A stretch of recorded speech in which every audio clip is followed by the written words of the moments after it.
Welcome back to Conservative American Predictions. Today I'm going to be discussing another Senate race, this time the Nebraska Senate race, between incumbent Republican Deb Fischer and independent, technically endorsed by the Democrats, Dan Osborne.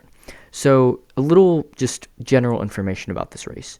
This is a reliably Republican state which voted for both Donald Trump in 2020 and Deb Fischer in 2018 in a blue wave by 19 points each. So it's a very easily won state by the Republicans. It's one of the most Republican states in the country, and it does have an interesting electoral split on the presidential level. That's not really relevant to the video, but it is still something to talk about. So, which does lead to something pretty interesting technically. In a few scenarios, Nebraska could decide the presidential race, the Senate majority, and the House majority if things were to go, very interestingly in the second district. So, anyways, back to the main focus of the video, the Senate race. So Fischer is running for her third term, which is pretty controversial because she pledged to only run for 2 terms, and she's pretty unpopular in the state. She's also a very establishment, just generic Republican, kind of in between the Trump and Bush-style Republicans, leaning more towards a Bush-style Republican. And Trump did endorse her, so that's going to help her, especially when he's on the top of the ticket. But you have a lot of conservatives, a lot of populists leaning towards Dan Osborne. He is a very strong working class candidate. He is actually running very strong on immigration. He's socially very libertarian, and that aligns with Democrats more, which is going to help. But he's also doing very good at appealing to conservatives and, again, largely populists in the state. So if this state were to flip, and I'm just going to fill it out as a Democratic win because technically, again, he is endorsed by the Democrats, but said he would not join either party, but he would definitely help Democrats probably pass more of their legislation were they to win the Senate. So let's give them the win out of Nebraska. That gives them 47 seats. They need to win 3 more if Kamala Harris is president, and, that is doable. I already have them winning Wisconsin and Michigan by lean margins, and I think they'll also win Ohio. If they win Nebraska, they're going to win Ohio. As of now, though, I do have Nebraska and Ohio going Republican, so that sets them back. But as you can see, that's the 50 seats they need.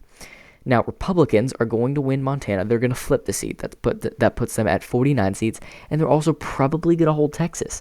However, if Democrats win an outright majority and not have to rely on Osborne, that puts them, that would put them at 51. But again, Texas is probably going Republican by about 4 points. Now, if Osborne were to win, he would have a lot of power going into this election.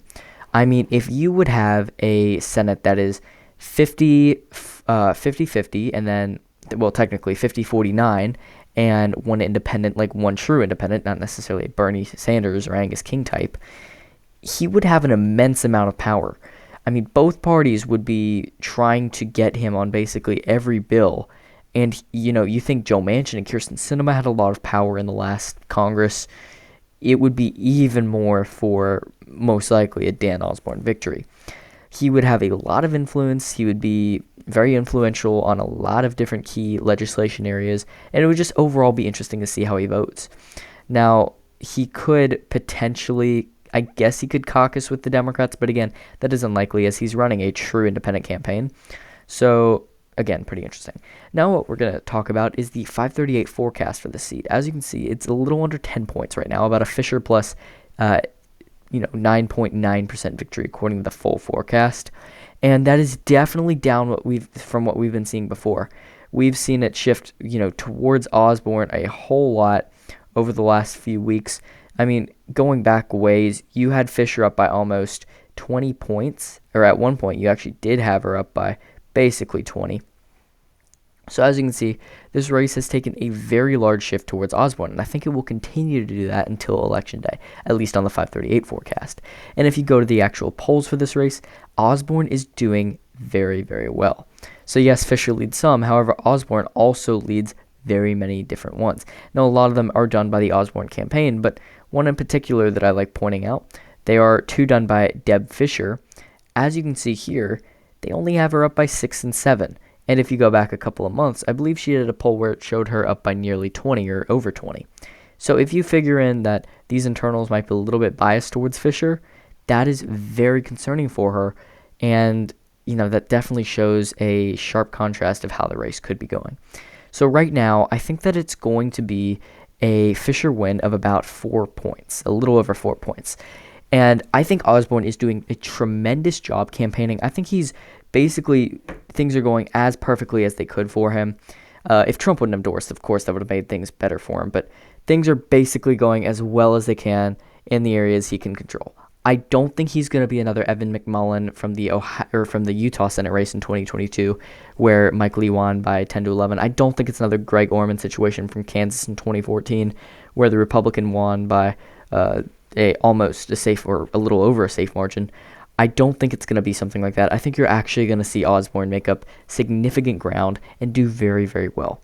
As you can see, the shift map is somewhat similar. It's hard to distinguish some of these colors, but the areas that trend left most are the urban and suburban areas of the state. So, as you can see here, the largest county of the state population-wise, Douglas County, that is shifting incredibly in Osborne's favor. He's going to do very, very well with Democrats. Sarpy County doing very well. Thurston County doing very well. Lancaster County doing very well. So overall, just a very large over performances. And in the rural areas, as you can see, similar to that as well. He's improving by about 15 points here. So a very, very strong performance for Dan Osborne. And if, things were to really go well for Osborne, you could potentially see him, make up more ground in the rural areas. And right now, I think that's what he needs to focus on. He's doing very well with, suburban and urban voters. And if he wants to win, he needs to target rural voters, which is what he's doing. Not only is he talking about how he'll be a working class, fighter in the Senate, he'll fight for common sense, working class legislation. He's focusing on the border right now. He said in an ad recently that Republicans like Deb Fisher prevented Trump from building the wall. And he would be with Trump every step of the way building it. And he actually showed himself, welding something, which was a very interesting ad. And I think it's going to be very effective in getting some of these populist conservatives over. I mean, this isn't anything super relevant, but as a, populist conservative, I'm completely backing Osborne. So I think that there's going to be quite a few other, I'm not a Nebraskan, but I think there are going to be plenty of Nebraskans who agree with that sentiment and will back Osborne. And you're kind of seeing it across the aisle. People are very strongly supportive of Osborne. There really isn't anyone that is just like, oh yeah, Fisher is terrific, let's vote for her. I think it's more just they're afraid that, Osborne is going to be some radical leftist, which sure, he's not perfect on everything from the eyes of a conservative, but I think he would represent Nebraska pretty well, at least if he holds up to what he's saying. I think that if he were to win, he would have a very interesting voting record, and that's one thing I would definitely want to see. And also, it'd be interesting to see how he fares in future elections, how well he gets along with Trump, and just, stuff like that. So, again, this is a seat that I expect Fisher to hold on to pretty easily, or somewhat easily. It's about 4 points. As this is a very Republican state, I expect Trump to win the state by about 18 points this year, 18 and a half. So, it's going to be hard for Osborne to outperform that much. But a 14-point overperformance, 15-point overperformance, that is a very strong showing.